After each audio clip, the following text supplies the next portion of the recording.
You know, when we think about the American Revolution, our minds usually jump to a specific tax or a big battle. But the real revolution, the one that happened in the hearts and minds of the people, well, that started decades earlier. It was this fundamental shift in how the colonists saw themselves, from being loyal subjects of the British Crown to becoming the architects of something entirely new. So what does it take? What turns a colonist into a rebel? How does an entire population go from identifying with a massive empire to wanting to completely break away from it? Well, as we're about to see, it's a process. It definitely doesn't happen overnight. The answer really is a kind of perfect storm. It wasn't just one thing. It was this powerful combination of cultural changes, radical new philosophies, and intense religious movements that all converged right there in the colonies. And together, they forged a new and, a uniquely American way of thinking long before anyone fired a single shot. So let's start with the first ingredient in this perfect storm, the people themselves. The social fabric of colonial America was different, and it laid the groundwork for everything that was about to happen. Think about it. Unlike the pretty uniform society back in England, the colonies were this incredible tapestry of different European groups. You had a huge mix of religious beliefs and ethnic backgrounds all living together.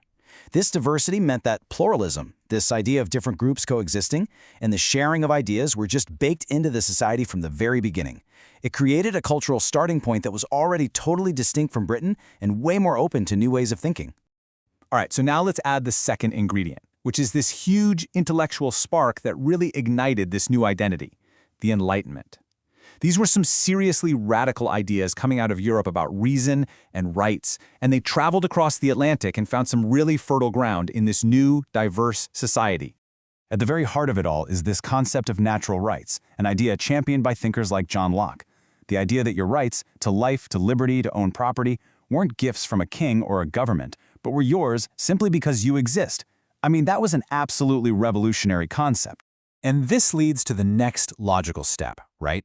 The social contract.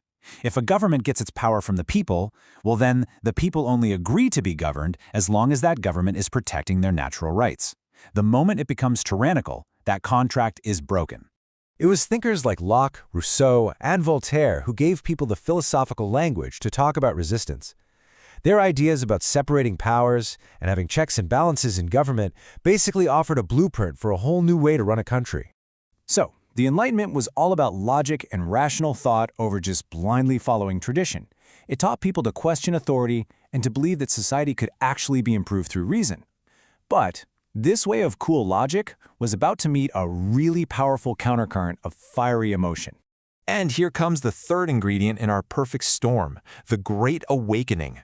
This was just a massive wave of religious revivalism that swept through all the colonies, and honestly, it had some pretty unexpected consequences. While the Enlightenment was all about reason and the head, the Great Awakening was all about intense, personal, emotional faith. It was about the heart. Preachers like Jonathan Edwards, who's famous for his sermon, Sinners in the Hands of an Angry God, were all about having a direct, emotional connection to God, completely bypassing the old, stuffy church hierarchies. Now, what's so fascinating here is that this religious movement ended up being deeply democratic in spirit.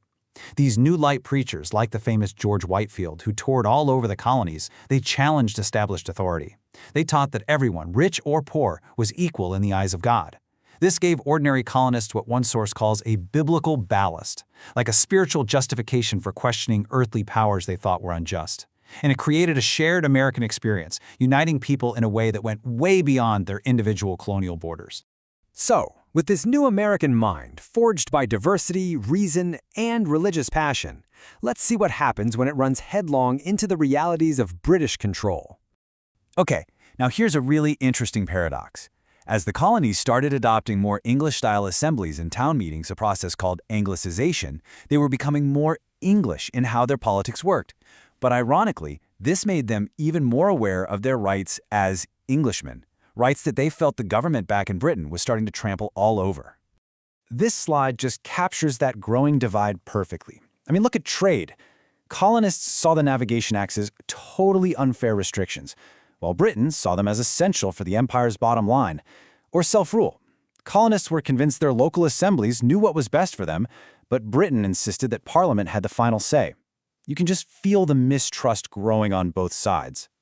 You know, abstract arguments over rights are one thing, but when those arguments spill out into the streets, they can become a matter of life and death.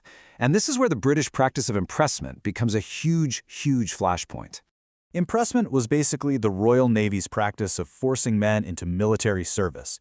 For the colonists, this wasn't some intellectual debate. It was a blatant violation of their natural right to liberty. It was kidnapping. But from the British perspective, it was just a necessary duty to keep the empire safe. These two worldviews were on a collision course. There was no middle ground. And in 1747, it all boiled over. The Boston Impressment riots saw colonists fighting back for 3 straight days against the Royal Navy. This wasn't just a protest. This was a clear, unambiguous signal that they were willing to use force to defend the rights they'd learned about from the Enlightenment and felt so passionately about from the Great Awakening.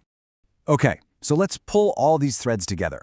This perfect storm of ideas, faith, and real-world grievances didn't just create a new culture, it actually forged a powerful new ideology of resistance. It's really like a recipe. First, you start with a diverse and open society.